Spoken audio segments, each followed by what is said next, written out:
Bendiciones, familias, nuevamente por acá, contentísimos de estar nuevamente con ustedes, recordándole a aquellos que nos sigan por primera vez que estamos a través del canal de YouTube Valle de Esperanza TV, donde usted puede seguir y disfrutar más de este contenido. Para nosotros es un placer estar nuevamente con ustedes. El Eterno nos regaló una nueva oportunidad y hay que aprovecharla. Y hoy tenemos un tema muy interesante. Hoy estaremos hablando de una línea ministerial que de por sí, de aquí a los últimos tiempos, ha traído mucha controversia. La gente cuando escucha del término profeta, como que, no sé, como que la gente dice evangelista, como que no da tanta mente, pero cuando hablan de profetas, de apóstoles, como que la gente como que se siente, no sé qué es lo que le pasa, como que se sienten a Dios de una vez y se me va a profetizar algo bueno. Y como hemos visto que en las últimas tendencias, en los últimos tiempos, los profetas en la actualidad acá en RD han aflorado mucho. Están los profetas que yo creo que lo están dando en oferta en Black Friday.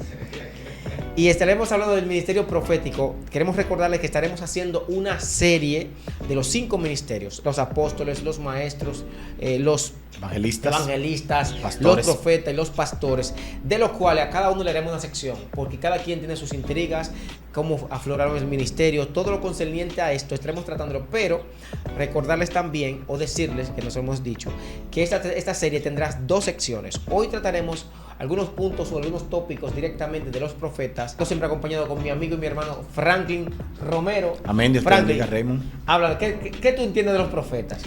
Bueno, el ministerio profético es un ministerio realmente que siempre ha sido validado por Dios, y yo creo que tanto en el Antiguo Pacto, ¿verdad?, como en el Nuevo Pacto, Antiguo Testamento y Nuevo Testamento, Dios lo ha validado, porque realmente tenemos múltiples citas en el Nuevo Testamento de ministerio profético. En la línea ahí está Agabo, el mismo apóstol Pablo también en algún momento se condujo bajo esta línea, y algunos otros más también. Entonces yo creo que realmente el ministerio profético es un ministerio importante para Dios y lógicamente para su pueblo como tal.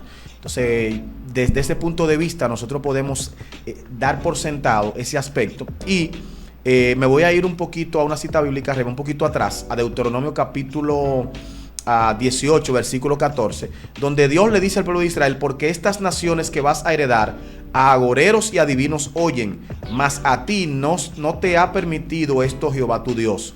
El 15, profeta de en medio de ti, de tus hermanos, como yo, te levantará Jehová tu Dios, a él oiréis. O sea, como yo, le está diciendo quien escribe, que es en este caso Moisés, conforme a todo lo que pediste a Jehová tu Dios en Horé el día de la asamblea, diciendo: no vuelva yo a oír la voz de Jehová mi Dios, ni vea yo más a este gran fuego, para que no muera. La razón real por la que el pueblo, ¿verdad?, comienza a tener profetas de oficio, porque lógicamente tenemos profetas anteriores, como en el caso, por ejemplo, la línea profética que el mismo Abraham de alguna manera también ejerció, pero profetas de oficio, cuando decimos de oficio, es que se dedica al ministerio como tal, porque esa es su razón de ser. La vemos a partir del momento en el que el pueblo le dice a Dios: Moisés, no, ya yo no quiero hablar con Dios, le tengo miedo, esos truenos, esos asuntos de que me va a matar cuando yo ponga un pie en la montaña, yo no lo quiero, que te hable a ti y tú que nos hable a nosotros. Entonces, a partir de ahí comienza ese ministerio profético, Raymond, dando a entender algo bien interesante con relación a la parte profética,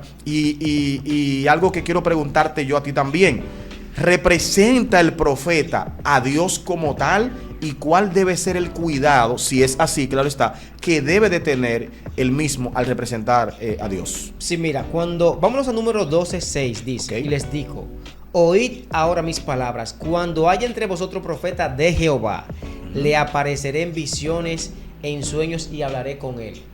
Dios lo que está diciendo, que había un profeta que lo iba a representar, que iba a ser su boca, en el cual iba a llevarle el mensaje que Dios quería comunicar. Porque de hecho, en ese contexto bíblico, lo que vemos que aconteció fue que cuando María y Aarón estaban hablando mal de Moisés por el tema de la mujer cusita, Dios dice, ya como estaban reclamando, si Dios habló por mí también y habló por cada uno de nosotros, que de hecho de Coré también, o Dagá y Abiú reclamaban también esto, que Dios también había hablado por ellos.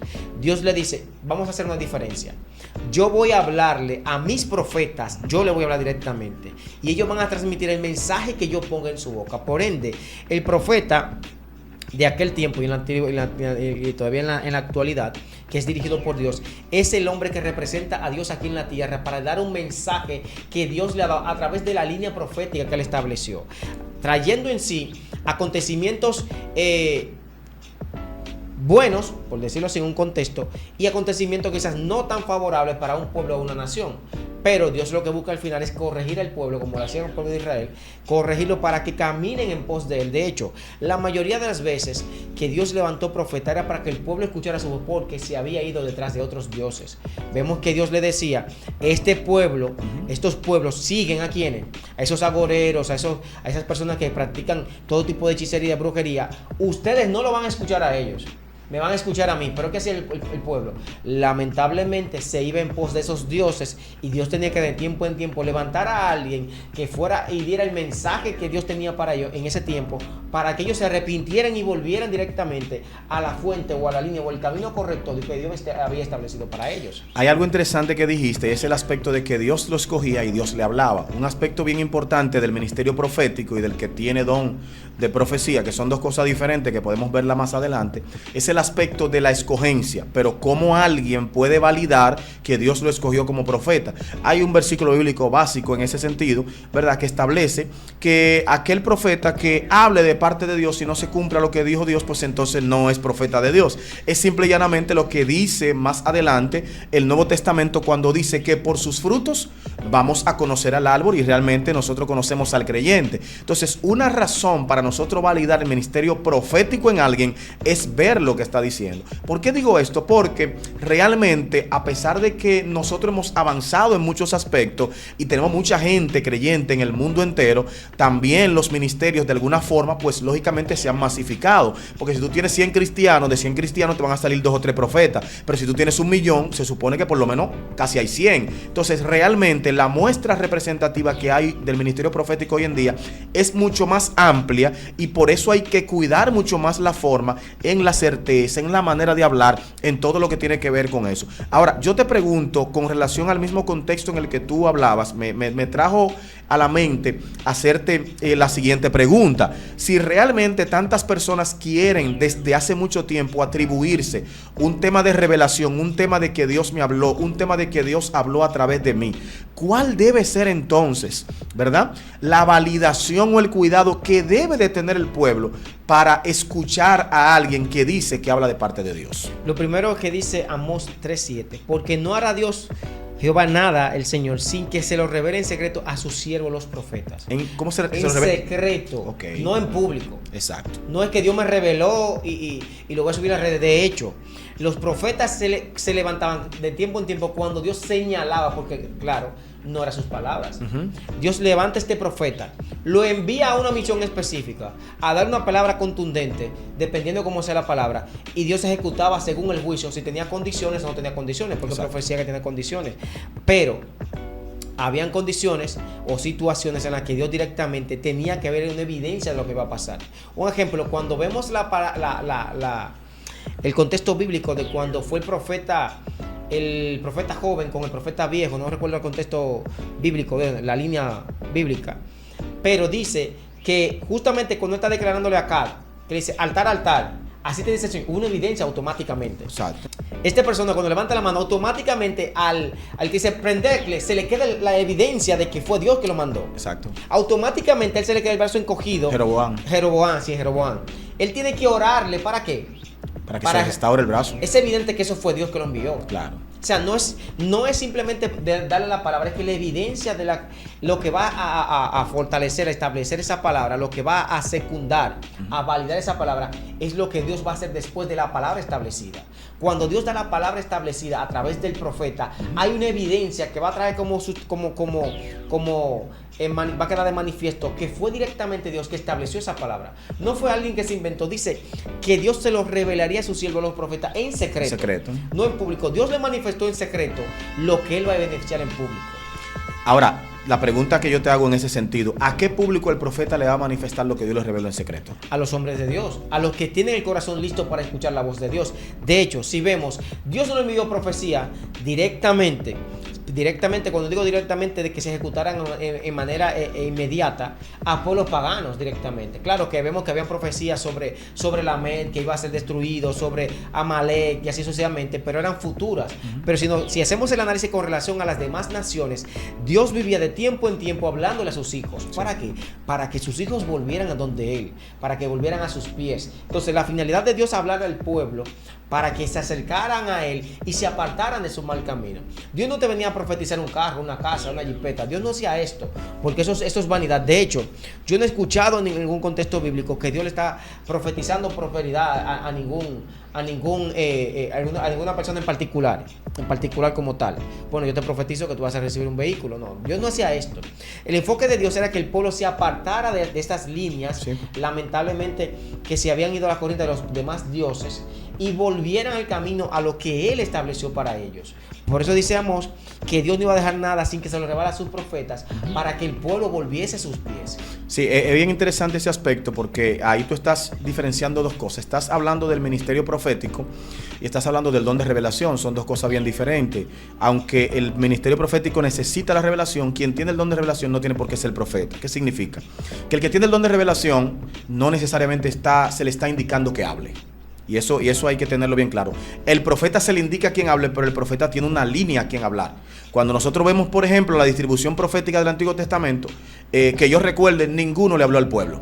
Todos iban donde los reyes de Israel propiamente. ¿Por qué? Porque el profeta va a la autoridad. Porque el tema es que si el pueblo se descarrió, los culpables son la autoridad que lo están gobernando. Entonces, como el profeta representa a Dios o es la boca de Dios en la tierra para emitir juicio, para confrontar y para enderezar, entonces la palabra profética viene directamente al rey. Sabemos cuando Natán confronta a David, vemos cuando Acab tiene un séquito de profeta, pero cuando Micaías viene y le profetiza. Normalmente el profeta del Antiguo Testamento es un profeta tosco que viene solamente a emitir juicio, viene solamente a hablar de cosas de ese tipo. Y entonces en ese contexto también vemos algunas particularidades muy especiales con profetas, por ejemplo, como Jeremías, que habla de deportación, aunque no la vio; Ezequiel, que habla de ella, pero sí la vio; Daniel, que vivió en la deportación durante 3-4 periodos de diversos reyes. Entonces, en ese sentido, nosotros también estamos viendo a otros profetas que están dirigiendo, de parte de Dios para Israel, pero estando en otros lugares. ¿Por qué? Porque Dios necesita mantener viva esa llama o esa conexión que tiene el pueblo, y lo hace a través del profeta. Pero si nos fijamos, nunca hay una bonanza. El profeta representa un juicio en algún punto. Claro, hay una bonanza para el pueblo si escucha la voz del profeta en ese aspecto, pero si no lo hace, entonces no lo hay. Yo creo que el aspecto y el contexto del profeta y el don de revelación como tal, o los dones de revelación, porque tenemos palabra de ciencia y palabra de sabiduría, son contextos muy diferentes y que la gente confunde. Él es profeta. No, quizá lo que tiene es palabra de revelación, o de palabra de sabiduría. No, quizá lo que tiene es un don, una palabra de ciencia, y realmente no está teniendo como tal, no es un profeta. Entra también ahí, Raymond, otro contexto que es bien complicadito, y es el tema del vidente, que es un don de revelación que solamente ve, pero no puede hablar, tiene que quedarse callado. Es un intercesor, es un atalaya ni siquiera es un atalaya, es un intercesor que todo lo que ve tiene que guardárselo y tragárselo. Porque la orden no fue para que él hablara. No. El profeta sí está autorizado. Sí, para hablar. El profeta está autorizado para hablar, el vidente solamente visualiza, recibe, pero no está autorizado para decir. Entonces yo creo que tenemos una mezcla de gente con dones de revelación, palabra de ciencia, palabra de sabiduría, gentes que son videntes, que ven, y entonces lo confunden con el aspecto del ministerio profético, que ve, escucha, recibe, Dios le habla, y que luego también lo envía para que entonces esa palabra la pueda emitir a quien Dios se la manda. Tú sabes que siguiendo esa misma línea, cuando Samuel estuvo con los profetas, Samuel era profeta. Saúl, claro que no. Saúl no, pero Saúl profetizó. Sí. Entonces, el hecho de que alguien dé una profecía algo un día, sí, no te constituye en profeta. Entonces, en la actualidad hemos visto que porque el hecho de que alguien dé una profecía, y parece que como que dicen que la reciben así, y dan profecía como si fueran dando números casi, por decirlo así, a ver cuál le pegan. Y pegan una, ya se llama profetas. Sí. Pero yo creo que ellos quizás están manejándose en una atmósfera de profecías, y Dios le da una profecía para una palabra para alguien. Ya no, eso no te constituye como profeta. De hecho, Jeremías dice que ellos ven visiones que de su propia, que ven visiones de su propio corazón. ellos ven realmente lo que quieren ver, porque el otro día vimos, tengo que hacer este comentario, que muchas personas, no solamente pasó aquí, ha pasado en muchos lugares donde muchas personas se inclinan a favor de un candidato y declaran una profecía de que esta persona va a ser nuevamente gobernante y lamentablemente pierden. Entonces, es posible que Dios haya usado a esa persona en otro momento, sí, con una profecía, pero el hecho de que Dios te use con una profecía no te constituye en profeta. Sí. Entonces, lamentablemente es que mucha gente, por el hecho de que dio una profecía un día y se cumplió, ya se constituyen en profeta. El problema radica mayormente cuando el hombre se constituye como profeta y no lo constituyó Dios. Sí, y entonces ahí entra otro problemita un poquito más delicado, Raymond, que es el tema que tenemos que manejar en todo ministerio, la ética del profeta en este caso. O sea, si tú, por ejemplo, estás candidateándote para, para diputado de Santo Domingo Oeste, y tú y yo somos amigos, yo estoy trabajando contigo, y Dios me revela que tú vas a ganar, yo no debo salir a decir esa profecía de manera pública, aun cuando yo haya visto y sea así. ¿Por qué? Porque ya yo soy parte involucrada. Exacto. Mi contexto debe ser en ese punto, yo recibirlo, orar a Dios y que Dios te lo diga a través de otra persona o que Dios lo publique a través de otra persona. ¿Qué pasa con eso? Que muchas veces el tema del morbo, el tema de la fama, el tema del contexto realmente gusta. ¿Por qué? Porque a la gente le fascina eso. Mira, yo analizo lo siguiente y he dicho, ¿por qué a la gente de Latinoamérica le gusta tanto la profecía? Porque nosotros todos tenemos detrás un síndrome y tenemos una raíz de brujería, de hechicería y de agoreros. Todos venimos de ahí, todos. O sea, cuando tú analizas, por ejemplo, América completo, aborígenes, todo lo que esa gente hacían, todo lo que esa gente utilizaban eran elementos que de alguna manera invocaban a sus dioses a través de esa línea. Cuando la gente viene al cristianismo, viene con esa formación, viene con esa raíz, viene con ese generacional. Y entonces nosotros muchas veces convertimos lo que puede ser un don maravilloso de revelación o profético, lo convertimos en un don de agorería o de adivinación. ¿Cuál es el problema con esto? ¿Y cuál sería la línea que nosotros deberíamos tomar? Y doy mi comentario para que tú igual des tu opinión. Yo entiendo que hay un punto muy fino, así como hay un punto muy fino entre lo que tiene que ver con la unción y la emoción, hay un punto muy fino entre lo que tiene que ver con la emoción y la adivinación. ¿Por qué? Porque la parte de la revelación tiene que ver con transformación, con cambio, pero sobre todo con una palabra que a la gente no le gusta: confrontación. Si una palabra profética no confronta, no es profética, porque su principal objetivo es confrontar. El profeta debe ser confrontativo. Mucha gente dice, pero ¿por qué Juan el Bautista se metió con Herodes, con la mujer de él? ¿Por qué se metió? Porque es que el profeta es confrontativo y debe de hacerlo en un punto. Pero que eso le dio la muerte. Sí, pero que la vida de Juan era hasta ahí que llegaba. Juan no quería más vida, Juan quería cumplir su misión aunque perdiera la vida. Entonces nosotros estamos viendo algo diferente. Nosotros estamos viendo gente de línea profética, que no podemos decir que no lo son, que están tratando de conservar su vida sin importar que la línea profética se desvíe. O sea, estamos viendo que se está desvirtuando la función profética porque la confrontación realmente está llorando por su ausencia. Es un ejemplo, por ejemplo, yo te digo, Raymond, el Señor te va a bendecir de tal y cual manera. Tiene que haber un pero, tiene que haber un parámetro, pero tú tienes que hacer esto y esto. Si la línea profética no hace eso, realmente no es una línea profética correcta, aunque lo que esté diciendo sea correcto. ¿Por qué? Porque el día que esa profecía no se cumpla, ¿a quién le van a echar la culpa?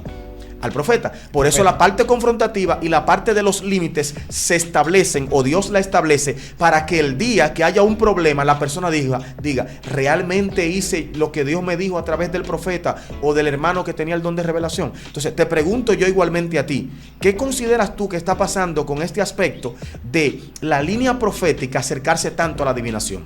El problema es que hay mucha gente que dice que Dios le está hablando sin Dios hablarle. Eso es para mí mi punto. ¿Y cómo yo pudiera contrarrestar eso ahí? Por lo mismo, si no viene acompañado de una evidencia, si no viene acompañado de una manifestación, que no necesariamente tiene que ser algo evidente que estuve ahí, pero ¿cómo Dios puede hablarme de que me va a prosperar, que me va a bendecir, cuando yo estoy en una situación que sea una enfermedad y no me habla de la enfermedad? Exacto. ¿Cómo Dios va a venir a darme algo que me va a beneficiar, que lo puede hacer? Pero para Dios bendecirme no necesita mandarme a decir con alguien. Él me lo puede decir a mí. No sé si me sigues. Sí, claro. Entonces, vemos gente diciendo que así dice Jehová, que estoy en cuya presencia estoy, y no pasa nada lo que ellos dijeron. Sí. Entonces, es muy delicado yo decir, así dice Jehová, y si Jehová no fue que dijo. Sí. De hecho, si vemos, Juan, ¿fue donde Herodes? No, Herodes fue donde Juan. Juan confronta a Herodes porque era su terreno. Sí, claro. Y tenía una evidencia que Dios acababa de revelar, había revelado la situación por la que estaba pasando y no podía dejársela pasar. Entonces, sí. Pero en ese contexto vemos que Juan lo hace así, pero que Juan, su llamado era así. Juan tenía que confrontarlo, Juan tenía que prepararlo, condicionarlo para que su pecado no pasara desapercibido.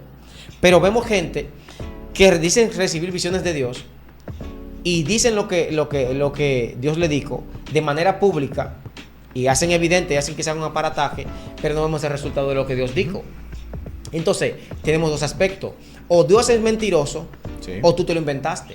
O tú viste algo, quizás una visión engañosa, como vimos Sedequías, cuando estuvo viendo, cuando fue el que le dijo a Acab, tú vas a vencer, sí, al pueblo, tú vas a vencer a tus enemigos, los vas a poner con este cuerno de toro. Dice que un espíritu de engaño directamente del cielo invadió a esos profetas. Un profeta puede caer en un espíritu de error. Claro que ¿Por qué? Por dejarse guiar quizás por las emociones, por dejarse guiar por el favoritismo. Cuando Samuel iba a ungir a David, le preguntaron, cuando el pueblo vio a Samuel, se atemorizó y dijo, ¿es de paz tu venida? Sí, porque el profeta... Es de paz.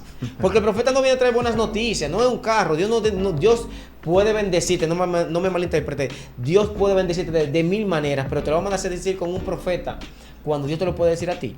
Yo creo que tenemos que ser muy cuidadosos en este tiempo, porque vemos muchas personas diciendo que Dios dijo cuando Dios no ha dicho. Sí. ¿Y cómo yo compruebo que Dios no ha dicho? Porque la evidencia está ahí. Dios no te puede profetizar a ti en el amor, decirte que deje tu esposa y que te cases con aquella porque es lo que Dios te dijo. Y ese problema, ¿quién se lo deja? Exactamente. Entonces, ¿de quién es el problema? No, ¿y quién te habló al principio para casarte? Entonces, ¿quién te habló para casarte? ¿Te habló el enemigo porque la cosa es tan mala? No, es que tiene que estar acompañada. ¿Con qué? Con una confirmación que Dios va a dar a tu corazón. Sí. Yo creo en el ministerio profético y creo que Dios sigue usando gente, pero también yo creo en el Dios que te habla, claro, en el Dios que te dice, Franklin, eso que te dijo el varón cuando Agabo fue donde Pablo le dijo, ¿de quién es ese cinto? Este cinto es mío, te va a pasar esto y esto. Exacto. Pero ¿qué Pablo le dijo? Y él le dice, yo te recomiendo que no subas a Jerusalén. Pablo dijo, yo he propuesto en mi corazón. Claro. No creemos que Pablo recibió una revelación de que tenía que ir a Jerusalén. Sí. Lo tenía que hacer, pero Dios vino a validar que iba a pasar persecución. Pero Agabo le recomienda que no vaya. ¿Pablo dejó de ir? No, él se fue porque él sabe lo que Dios le dijo. Entonces, mucha gente se está inclinando por lo que tú dices al área de la profecía porque está muy cercana a la adivinación. Y entre la adivinación y la profecía, la diferencia es si Dios habla o no habla. Claro. Esa es la única diferencia. Porque si Dios habla, eso se va a cumplir. Pero si Dios no habló, puede pasar a adivinación. Porque automáticamente yo te comienzo a decir que Dios te va a prosperar. Y que Dios va a prosperar a Daglin, a todo lo que queramos mencionar. Y no se cumple. Entonces yo estoy adivinando. Claro que sí. Daglin va a decir que sí, gloria a Dios, porque se cumplió con él. Y los otros 15, que tú le dijiste lo mismo. Que le diste la misma palabra. ¿Se cumplió la palabra? No. Entonces tú estás entrando en adivinación. Sí, realmente cuando nosotros vamos, por ejemplo, al libro de Segunda de Pedro, ¿verdad? Capítulo 1, versículo, este tema es bien amplio, 19. Bastante. Vamos a dejar algunas cosas para la próxima sección. Dice, tenemos también la palabra profética más segura, a la cual hacéis bien en estar atentos como a una antorcha que alumbra en lugar oscuro. La palabra profética es una luz hasta que el día esclarezca y el lucero de la mañana salga en vuestros corazones. Entendiendo primero que ninguna profecía de la Escritura es de interpretación privada. Exacto. Tiene que ser validada públicamente, porque nunca la profecía fue traída por voluntad humana, sino que los santos hombres de Dios hablaron siendo inspirados por el Espíritu Santo. Significa que la palabra profética no puede venir por una necesidad humana. Que hay un problema, hay una necesidad, tiene que haber una profecía. No, la palabra profética viene porque Dios la trae para producir un cambio en la vida de la persona, porque eso es lo que hace la profecía. Entonces yo creo también, Raymond, y vamos ya, ¿verdad?, cerrando este tema, que la gente que tenemos hoy en día en la iglesia se ha acostumbrado a depender demasiado de la palabra profética.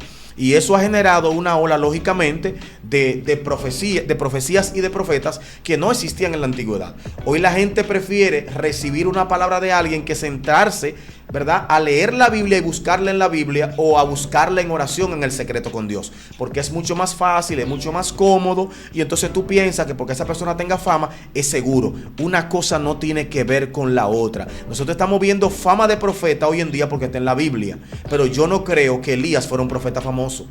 desde el punto de vista de que era alguien conocido en todos los Querido, lugares, querido. amado, enarbolado, Te esperamos, te amamos, Elías. que recibía muchos likes. Bueno, de la única manera que recibiría muchos likes, ¿verdad? O mucho view, sería que él tuviera pendiente de eso y sabía que si tú no dabas un view, un like, te iba también a mandar una palabra profética, ¿verdad? De Te iba a fuego. condenar. Pero realmente, cuando nosotros vemos eso, los profetas eran personas con una vida muy rudimentaria, exceptuando el caso, por ejemplo, de Samuel, que es uno de los pocos casos, y el propio Eliseo, que tenía una vida diferente al contexto profético tradicional. Pero los profetas en sentido general, y también excluimos ahí a Jeremías, que era un profeta de palacio, excluimos también de ahí a Daniel, que era un profeta de palacio, era un profeta de reino, que son, ¿verdad?, diversos tipos de profetas. Pero realmente el profeta era una persona muy humilde, muy tranquila, muy ecuánime. Incluso muchos de ellos eran tímidos. El propio Jeremías lo manifestaba.